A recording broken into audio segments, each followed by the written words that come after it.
Alright. He It's should have okay. kept his mouth shut. Okay, just back off for me and I can say to him. Yep, I'll put the phone away. Cool, easy done. Fight Commentary Breakdowns, Jerry here. Notice I'm half wearing something. This is a visual symbol for our thinking on self-defense. If we don't think about this situation that we're about to explore, it's like wearing half a coat. Our understanding of self-defense is never going to be complete. So let's explore and let's learn from this awesome self-defense test. The next challenge will involve an instance of social violence where a fight has broken out and one person has been knocked unconscious. The participants will need to call the authorities, de-escalate the attacker, and provide effective first aid to the victim, placing them into the recovery position as quickly as possible. The victim will be making a sound similar to snoring.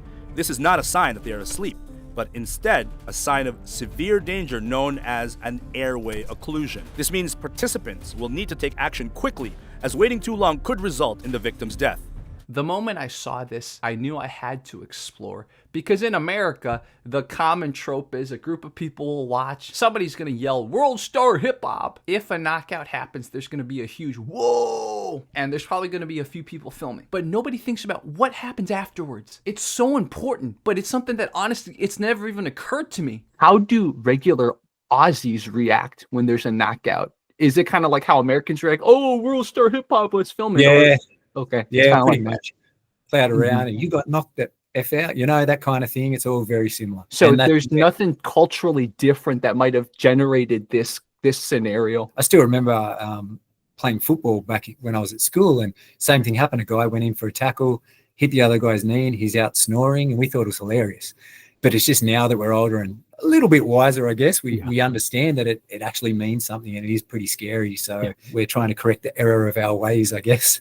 So let's look at how this participant deals with the situation. Again, he sees that a guy's knocked out, and first thing he does is call the cops, right? Which is good.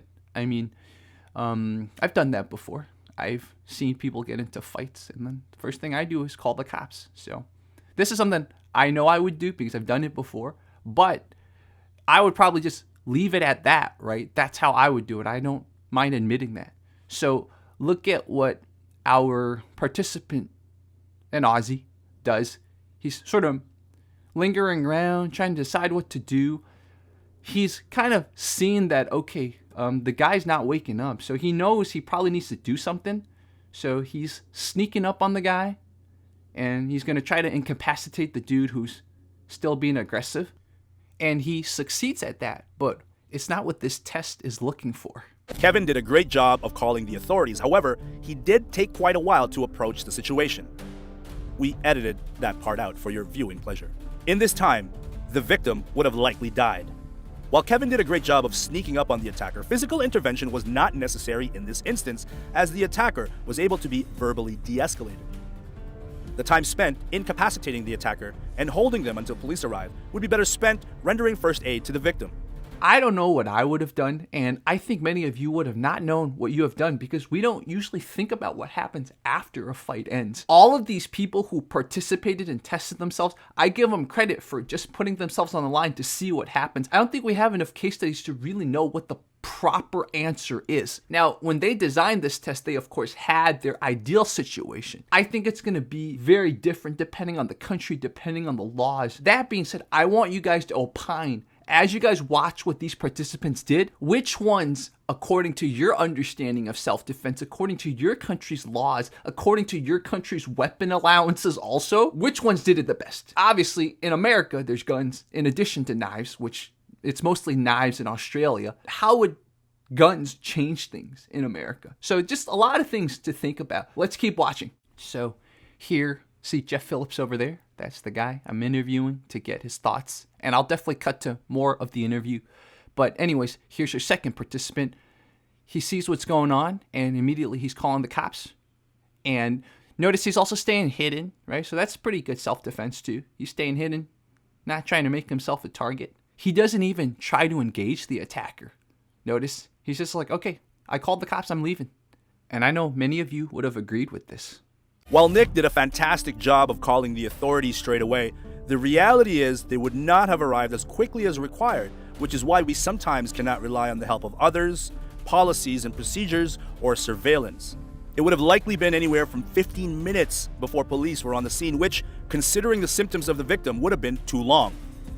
We would have liked to see Nick call the authorities and then proceed to de-escalate the attacker before rendering medical assistance. So most of you who live in big cities know that yes, it takes time for the authorities to get here. But in LA City, apparently sometimes you can't even reach a dispatcher. You're either on hold or it's busy. The one time I did call the police in Santa Monica, the police got to me in around 7 to 8 minutes, I think. It was pretty good. But again, Santa Monica's a much smaller city within LA County. And for those of you wondering what happened, I was with my two Muay Thai friends. We were walking back to my place and there was a homeless guy following us, threatening us, and he was reaching into his bag, or I forgot if it was a bag or a pocket or something. So I was like, okay, one, don't go home, right? Don't tell him where you live. But two, it's like, all right, let's get on the phone. Let's call the cops, keep a watchful eye, make sure he's not charging us. So that was, I think, 2021, I believe. That was in Santa Monica, and the cops showed up within 7 or 8 minutes. By that time, the homeless guy had left. From another self-defense angle, this is something I didn't think about until after the cops came. The cops asked us for a profile of him. My two Muay Thai friends gave a different profile than what I gave. And this is something you don't think about when the adrenaline's pumping. You're like, okay, do the three of us need to use our Muay Thai against this guy? You don't think about, okay, you got to give cops a good description, because what if this guy's threatening other people or even attacking other people? The cops have to know what he looks like. Me and my two Muay Thai friends gave a different description of what he was wearing. We were paying attention to his hands, we were paying attention to his face. We knew what he looked like, but we didn't pay attention to his clothes. So we gave contradictory descriptions of what he was wearing. The cop literally stood there and said, you guys are giving me a different clothing. One's white, one's black. What is it? And at that point, I was honest. I'm like, you know what? Honestly, I could have remembered wrong. Go with what my friend remembered. But it's so funny that under stress, under circumstances when you're thinking, okay, maybe it's going to become a physical altercation, you're not thinking about other things that after the fact would actually really, really help. So let's look at how this participant, this contestant, so we'll just call him Blue Shirt. So the difference between this and the other two guys is that Blue Shirt makes it known, right? See, he's in the guy's field of view. So he makes it known that he's here. So that's a different decision. And you guys let us know what you think. Now, obviously he's getting threatened. He doesn't want to get involved. So he's like, okay, all right, I'm just going to go. So it's an interesting thing. And this is something I think I probably would have done too. If I had some friends with me, I would have just made it known, okay, dude, there's a bunch of people here. Be careful what you do. But I wouldn't, again, get physically involved. And so he's calling the cops. And he's letting the cops know. And then this is the extent, right? He exchanges some words with the aggressor. But he also doesn't try to further de-escalate. An average person falling asleep, not knocked out, just falling asleep, snoring, that's a sign there's airway restriction. And usually the snoring person will turn or wake up. I've snored myself to wake before because you literally are choking.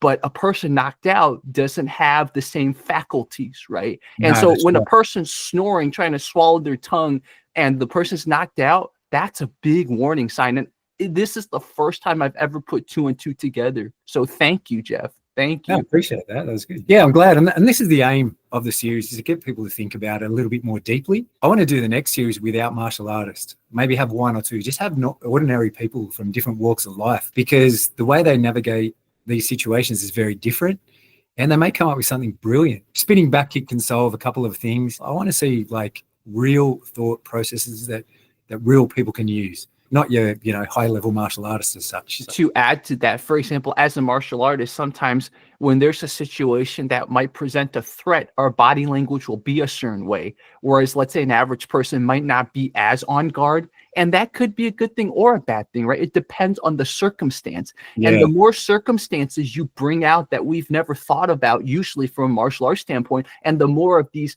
non-martial artists you bring in, the more we're going to see, okay, it's actually way more nuanced than we think. Okay, so here's another contestant. And he's going to be the most involved out of all of them so far. Notice he's already on the phone in this. And so watch what he does. So he's not filming, he's going live on his phone. So he probably turned on Periscope or some other app that can go live. So he's filming himself basically. So he's documenting, but not trying to film him. So it's an interesting thing that you learn later as you watch this, because it looks like you're filming. And from a self-defense angle, even if you say you're live, it could be interpreted as you're filming. So, but as you can tell, he's keeping a distance, but he's also gathering information and also trying to de-escalate the guy. So this is a very interesting approach. Notice compared to the previous guy, his distance is much farther, right? The previous guy got a little bit closer. So he wanted to make sure, our participant that is, wanted to make sure that this dude wasn't going to charge him first. So very good engagement slash management of distance. You see this? Like if the guy wanted to charge you, then you definitely have room to maneuver. So notice him trying to de-escalate. And what's interesting about his approach is I think our participant he's decided, he's like, I'm going to check on this guy because this guy does not look like he's okay. So he's also making sure that the guy is going to be de-escalated or leave right before he goes in. So that is a very important thing. So take the time, right? Make sure you're not going to get attacked. So he's basically guaranteeing that it's going to be just him checking on the guy. See, and then he negotiates, right? I put my phone away. The guy goes. And then he checks on the guy. And watch how he moves the guy. I'll show you guys later a segment I talk about with Jeff about how you turn him to the side correctly. This is something you learn in first aid. And usually in America, you learn this. And now he's calling the cops. Look, notice he's still very, very aware, right? He's just in case the guy comes back. A lot of people in the U.S. are first aid trained, especially if you had to work in summer camps, which many of us did when we were much younger. You had to learn first aid. And so when I saw that scenario, I'm like, oh my God, all those years ago when I learned first aid, all about, hey, if you're going to turn them on the side, you got to support the neck and stuff like that. These are things that came in handy. In health class in high school, we actually had to learn that, if you're going to roll them over, make sure you support their neck. You don't know if their neck's broken. It's like stuff that an average person will know that, oh my God, I potentially have certain skills to not just be a bystander, potentially let someone get more damaged or even dead. Troubles with martial arts is you do a bunch of different techniques, and then your moment to try it out is sometimes it never happens, for one, and just providing that context. And that's what this did. It sort of showed people, hey, this is a skill that I might have, and like everyone in Australia just about has a first aid training. Here's how I apply it. And I just think the correlation between self-defense and first aid is the two are hand in hand, because it's all well and good to go and do a CPR course and work on the dummy. But if you ever have to do it for real, many of the same body processes that you would experience in a self-defense situation, you would experience in a first aid situation. So here's another participant, and this participant almost does the same thing, but you're going to see there are some things different. First of all, he calls the cops, right? So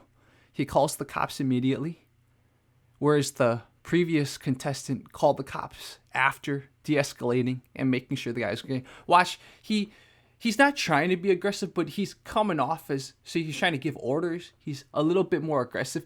This could make the guy want to attack you, right? So this is something that I probably wouldn't do this, but again, up for debate, because this situation I don't think has ever been really explored like this in a sort of competition, self-defense type of social experience. See, he's almost like trying to talk down to him. Again, I'm purposefully not listening to the audio. You guys can watch the audio because body language is so much of communication, right? And it looked like he's almost talking down to him. If there's a guy that just knocked out someone else, might not be the best idea to talk down to him or make it look like you're talking down to him. You might not intend on it, but sometimes intention versus actual action. So our man is checking up on the guy who's knocked out. And it seems like most people in Australia, at least the people that are involved in this, know to turn someone on their side. This is something I learned in health class in high school, but I forgot it until years later in college. They're talking about, a lot of people in college unfortunately drink themselves, right? Some might pass out. What do? Well, turn them to the side, right? And then you sort of put it all together. But I don't know at what age Aussies learn a person sort of on their back. It's not the safest, especially if they've passed out. So notice he's also turning the guy on his side, not supporting the neck, but again, the putting their own arm out to sort of roll on their neck and also cradling their neck is just something that I think on the spot / under adrenaline, I might have forgotten either. So, but just remember, use their own arm as almost like a pillow to support them while you turn them and you shield their neck on top of that. Due to the authorities being called more quickly, decreasing the amount of time until they arrive, and to Adrian rendering first aid in a more timely manner than Mitch, this is the most favorable scenario so far. It is worth noting that Adrian repeatedly said, "Back off" and "calm down" to the attacker. This is generally considered ineffective in de-escalation practice, as the other party is likely to perceive you as giving them an order and will often become more enraged as a result. In this scenario, it did not change the outcome significantly, but it is worth noting. A lot of you guys who've been following my channel for years know of a story of a fight I got into back in my school days. One of the triggers was the guy saying, "Calm down." For those of you who haven't seen that video, make sure to watch it. I'm going to put an in-video card. Years later, I remember it was either a news study or it was just me reading psychology. And whatever the source was, it said when people are getting riled up, people are getting angry, do not tell them to calm down or stop getting angry or chill. That just doesn't help. So that's why I wanted to really emphasize this segment and show what the narrator of competition also emphasized. It's so important. Now you might ask, what do you do? Don't try to negate or contradict someone that's mad, especially in a self-defense situation. Instead, yes and. It's an improv concept. So if they're like, "Oh, you are this, and that," just be like, "Oh, okay, all right. Just let me make sure this guy's okay. You know, I'm not here to do anything." Or he's like, "Oh, you're gonna get knocked out. I'm better than you." Be like, "Yeah, you are. Okay, all right. Let me just check on him." You want to groove with their existing thought process, because the more you try to stop whatever thoughts that are raging in their head, the more it's already creating conflict. Now, it's not physical yet, but it could build up. This is a very important just life skill in general / a social skill in general. It doesn't mean always do that, right? Sometimes if people need to be told, they have to be told. But in this situation where the priority is to make sure that person that's on the ground and not waking up is okay, you probably need to put ego, put other things aside, just make sure this guy de-escalates or gets far away, and then you can check on the guy. Improv classes, a cousin of improv classes is verbal judo. A lot of this stuff is so important, and it's great life lessons. So here's the final contestant, and I like this guy's approach too.